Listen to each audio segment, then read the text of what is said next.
3-4 और सभाओं में जाना। विनायक जी अपनी बात रख रहे थे और जितना मैं जान पाया हूं, समझ पाया हूं, ये मात्र विधायक नहीं,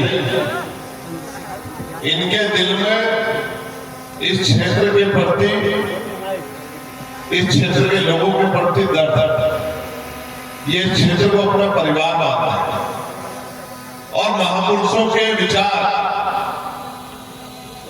इनके मन में, उन विचारों का बड़ा असर है। तो अपनी बात को शुरू करते हुए मैं बहुजन समाज में जन्मे सभी संतों गुरु महापुरुषों को नमन करता हूं। प्यारे साथियों, यहाँ केंद्रीय चुनाव प्रभारी के रूप में भाई हिमांशु जी, भाई नायक सिंह जी, भाई कमल ब्राड़ा जी, हमारे लोकप्रिय प्रदेश अध्यक्ष जवाहर आजाद जी, भाई मुबारक अंसारी जी, धनंजय यादव जी, भगवान सिंह जी, अमर ज्योति जी, दीपक कुशवाहा जी, गुड्डू रविदास जी, रितेश यादव जी, विशाल कुशवाहा जी, दीपक कुमार जी, जावेद जी, मोहम्मद हसन जी, अरविंद कुमार जी, राकेश मौर्य जी, राजमित्र जी, दानिश भाई, गुड्डू सलीम साहब, कैमुद्दीन साहब, असलम आलमगीर साहब, सोनू खान साहब, पप्पू खान साहब, सादिर भाई, रेहान भाई, अरशद भाई, जितने साथी यहाँ काम कर रहे हैं, मैं उनका दिल से धन्यवाद करता हूँ। और मैं सबसे ज्यादा धन्यवाद करता हूँ बहुत बड़ी संख्या में यहाँ पहुंचे हमारे माँ बहनों का, अभिभावक के रूप में पहुंचे बड़े बुजुर्गों का, नौजवान साथियों का।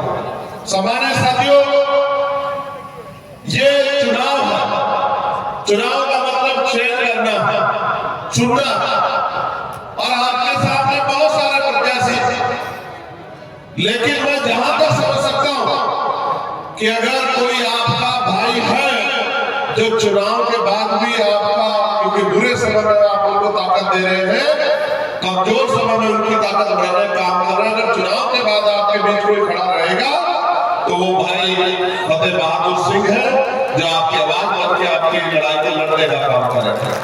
प्यारे साथियों, जब राजतंत्र था और राजा महाराजाओं से सत्ता छीनी और लोकतंत्र के जरिए जनता के हाथ में आई, तो जो राजकाज कर रहे थे उनको बड़ा धक्का लगा। उनको लगा कि तो गरीबों के बीच के लोग नेता बन जाएंगे और लोकतंत्र में इतनी शक्ति है कि राजकाज उनके हाथ में चला जाएगा। तो उन्होंने षड्यंत्र किया, और षड्यंत्र यह था कि वोटों वाला नेता न बन जाए, इसलिए नोटों वालों को नेता बनाने का इंतजाम किया गया। इसलिए पैसे आधारित चुनाव होते और खूब जमा के पैसा, दम लगा के पैसा पानी की तरह बहा जाता है। लेकिन बड़ी चिंता होती है कि चुनाव में पानी की तरह पैसा बहाने वाले दल, उनके नेता, उनकी पार्टियां चुनाव के बाद इन गरीबों के आंसू क्यों नहीं पूछती, इनकी गरीबों की आवाज क्यों नहीं बनती, इन गरीबों के दुख तकलीफों को क्यों नहीं दूर करती, इनकी गरीबी खत्म करने का काम क्यों नहीं करती। इनके पास चुनाव में इतना पैसा होता है पानी की तरह बहाने के लिए, चुनाव के बाद उनको स्वास्थ्य सूझ जाता है, जब गरीब भूखा सोता है, जब इलाज की कमी के कारण किसी की जान चली जाती है, जब अच्छे स्कूल नहीं बनते, अच्छे कॉलेज नहीं बनते हैं, जब जाति धर्म के नाम पे हिंसा होती है, लोगों को मारा जाता है, जब तमाम तरह की परेशानियां लोगों की जिंदगी में आती है। आज मैं आ रहा था, मुझसे पीछे Bharatiya Janata party NDA alliance की रैली है, बहुत साधन संसाधन लगाए हैं, फिर एक और पार्टी के बहुत सारे कार्यकर्ता जुटे हुए हैं, यानी कि हर पार्टी जोर लगा रही है। क्यों?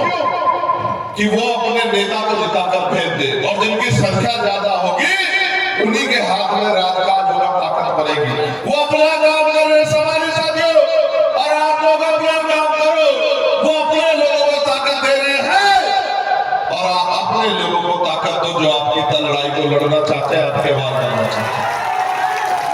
आप अगर नहीं जानते, अपने इतिहास नहीं पढ़ा तो पढ़ लो कि अगर बाबू जगदेव के साथ ऐसे नेता इस प्रदेश में जी जाते जिनकी धाक उत्तर प्रदेश की गलियों में भी थी, तो मैं लिख के आपको देता हूं कि आज भारत की राजनीति बदल गई होती और यहाँ हर गांव का व्यक्ति खुशहाल हो जाता, हर घर तक रोजगार जाता और ग्रामीण क्षेत्र में ग्रामीण आमदनी, ग्रामीण आर्थिक व्यवस्था इतनी मजबूत हो जाती कि पलायन करके यहाँ के व्यक्ति को किसी दूसरे प्रदेश में जाकर ना अपमानित होना पड़ता, ना अपने परिवार से दूर रह के रोटी के लिए संघर्ष करना पड़ता।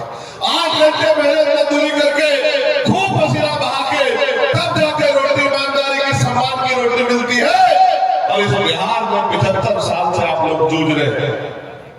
परसों कल जब मैं आ रहा था, एयरपोर्ट में कर्मचारी मुझे मिला, कुशवा समाज का था, मुझसे पूछा कि भैया बिहार जा रहे हो? तो मैंने कहा, तो मैंने उनसे पूछा कि आप वोट डालने नहीं गए? तो उन्होंने मुझसे कहा भैया वोट डालने कैसे जाओ, इच्छा तो है कि उस सरकार को पलट दूं जिस सरकार ने हमें मजबूर किया कि हमें यहाँ के मेहनत मजदूरी करनी पड़ रही, लेकिन भैया इसलिए नहीं जा पा रहा हूँ, जहाज से जा नहीं सकता, इतनी इनकम नहीं है, और अगर ट्रेन से बस से जाऊंगा तो 2 दिन मेरे बच्चों को खाने को क्या मिलेगा, मेरा परिवार यही रहता। मैं आपको ये कहना चाहता हूँ, गरीब नहीं है बिहार, ये तथागत बुद्ध के ज्ञान की धरती जो लोकतंत्र की जननी है, जिसने लोकतंत्र को जन्म दिया है, जिसने देश को क्रांति का बिगुल बजा के दिया है, जहां से बड़ा नेतृत्व निर्माण हुआ है, ये आंदोलन की धरती बिहार गरीब नहीं है। यहाँ के नेताओं ने लूट के अपने घर पर रखे हैं। इसलिए आपसे कह रहा हूँ कि एक व्यक्ति एक वोट इनकलाब के लिए होना चाहिए, एक वोट बदलाव के लिए होना चाहिए, एक वोट अपनी गरीबी बेबसी लाचारी को खत्म करने के लिए होना चाहिए, और एक वोट सामंतवाद पे, मनुवाद पे, अंधविश्वास पे चोट के खातिर होना चाहिए। और जो लोग इस राष्ट्र की परिकल्पना को बदल के, यानी कि सत्तामूलक राष्ट्र को संविधानवादी राष्ट्र को बदलकर और अन्य राष्ट्र बनाने की बात कर रही है, चेतावनी है मेरी उन तमाम दलों के नेताओं के पद से कि जिस दिन इस देश का सोया हुआ दलित, पिछड़ा, मुसलमान, आदिवासी जाग गया तो चोर लुटेरा उस दिन भाग जाएगा। मेरी बात को आप याद रखना। ये माए जो सर पे 10-10 ईंटें उठा के बड़ी बिल्डिंग बनाते हैं देश के कोने कोने में जाके, जिस दिन ये माए जाके अपनी वोट की वैल्यू को समझ लिया, वोट की ताकत को समझ लिया, वो दिन दूर नहीं है, वो दिन दूर नहीं, वो दिन आएगा। और इस बार आपके पास मौका है, 11 तारीख को वोट पड़ेगा। एक वोट बदलाव के लिए होना चाहिए, जहां एक वोट सामंतशाही मानववादी ताकतों को, आखंडवादी ताकतों को जमीन करने के लिए और मेरे भाई फतेह बहादुर सिंह जी को कामयाब बनाने के लिए दोनों हाथ उठा के बताओ, उनकी मदद करोगे नहीं करोगे? मैं किसी विधानसभा में 2 बार नहीं गया, मैंने आपसे पहले भी कहा था। मैं इसी ग्राउंड में दूसरी बार क्यों आया हूं आपको पता है नहीं पता है? मैं और हमारे अलायंस के साथी जोर लगा रहे हैं कि अजमाएंगे को अजमाओगे तो वही मिलेगा जो मिलता है। अब तक आप ठगे जाते रहे हो, इस बार ठगना नहीं मेरे भाइयों, इस बार अपने वोट से अपनी ताकत बनानी है कि आप मेरी बात को आप याद रखना। बताओ मदद करोगे नहीं करोगे? बताओ दलित, पिछड़े, आदिवासी, मुसलमान भाई बनके और भाईचारा बना के इस तरह एक दूसरे के हाथ में हाथ पकड़ के बताओ ताकत बनाने का काम करोगे नहीं करोगे? बताओ, जोर से बताओ, करोगे नहीं करोगे? और अगर आज आप ताकत बनाने का काम करोगे तो ये ताकत सिर्फ आज के लिए नहीं, अगले 5 साल के लिए, और इन 5 सालों में जो संघर्ष होगा, जो ताकत बनेगी, वो अगले 20-25 साल आपकी सेवा में काम आएगी। मैं आपका बहुत धन्यवाद करता हूँ और नौजवान साथियों से कहना चाहता हूँ, वो लोग निकले, घर घर जाके लोगों को जागरूक करें। और अगर ये आपको पैसा दे, ये कहते शराब बंदी है, कहीं शराब बंदी की, चारों तरफ लोग शराब बट रही है, दिख रही है, सबको दिख रहा है, कुछ छिपावा नहीं। ये अगर आपको पैसा दे तो ले लेना, ये आपको और कोई चीज दे ले लेना, लेकिन बटन कौन सा दबाना है, याद है नहीं याद है? बताओ, जोर से बताओ, बटन कौन सा दबाना है? ये जो कुछ दे ले लेना, सब आपके टैक्स के पैसे का इनके घरों में जो रखा है इनकी बड़ी बड़ी तिजोरियों में रखा आपके पैसे कहाँ है? ये कुछ देर ले लेना, कुछ खिला खा लेना, लेकिन आंखें खोल के कान खोल के और जब जाओ बटन दबाने 11 तारीख को, तो बटन कौन सा दबाना है? और बटन दबेगा तो ताकत बढ़ेगी नहीं बढ़ेगी? आपके बताओ। दोनों हाथ आगे बहुत बहुत ताकत बनाते हुए भाई फतेह बहादुर जी को आशीर्वाद दो दोनों हाथ आगे। बताओ चूकोगे तो नहीं इस बार? दबाओगे बटन, बनाओगे ताकत, काटोगे गुलामी की बेड़ियां। बहुत बहुत धन्यवाद। जय भीम, जय भारत, जय संविधान, जय बाबू जगदेव प्रसाद। बलिदान दिए, मैं उनसे पूछना चाहता हूँ, आप कहो तो माला पहना दूं? दोनों हाथ आगे जोर से कहो। इतनी आवाज होनी चाहिए कि जहां बराबर में भारतीय जनता पार्टी के राष्ट्रीय अध्यक्ष आ रहे, उनके कान तक जानी चाहिए। बताओ, पहना दूं माला? लगा दो विपक्षों को ताला? और बटन किस नंबर पे है बताओ? 5 नंबर पे। और निशान क्या है बताओ? और पहनाओ फिर माला। और ये एकता इंकलाब लिखेगी, और ये एकता आपको बदलाव की तारीख तैयार रखने। बहुत बहुत धन्यवाद। और मैं आपका शुक्रिया अदा करता हूँ। और ये इनके दिल के अल्फाज है, कुछ कहना चाहते हैं सब? बहुत बहुत धन्यवाद।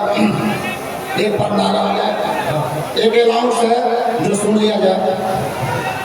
बैरिस्टर साहब नहीं आ पाए हैं, सुरक्षा का